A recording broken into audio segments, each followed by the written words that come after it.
Just a couple of miles from the FIEC office is the battlefield of Naseby. Today it looks like a typical tranquil part of Middle England.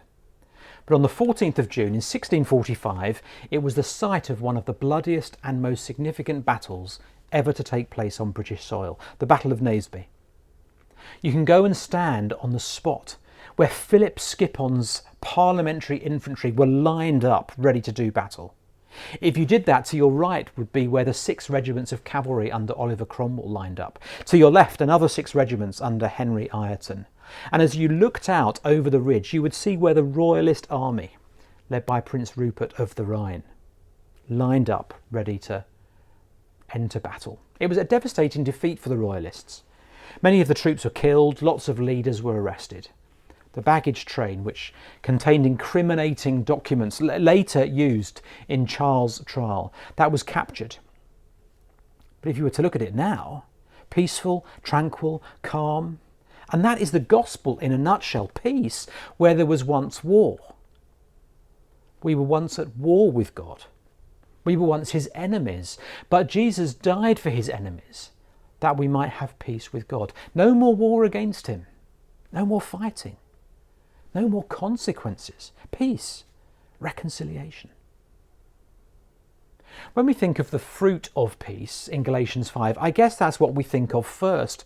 We imagine that a deep settled calm and reconciliation with God is a work of the Spirit in us, and it is. But this fruit, remember, is all relational.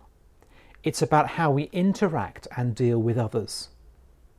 I guess it would therefore be possible to say that those who are filled with the Spirit are those who bring this peace.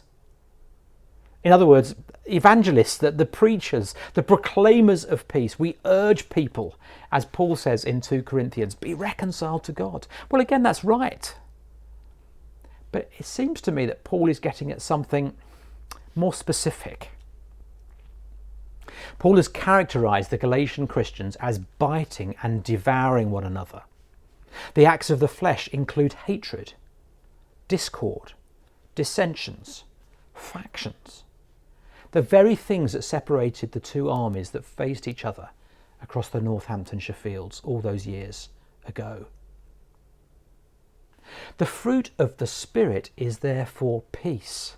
The leader who is filled with the Spirit is a peace bringer, a peace giver, a peace maker. He or she is able, supernaturally remember, to help believers avoid conflict and get out of it when they're in it. We all find it troubling when we hear of leaders bringing conflict. That's the negative. But we need to value more the positive, the leader who actively seeks to bring peace in his or her own relationships, and amongst those he or she leads. This is more than being conflict-averse. There aren't many leaders who relish conflict, at least there shouldn't be. No, this is the active and intentional promotion of peace with and among believers. Something that is only possible because we are united in Christ. And that quality will only come when leaders are filled with the Spirit of peace.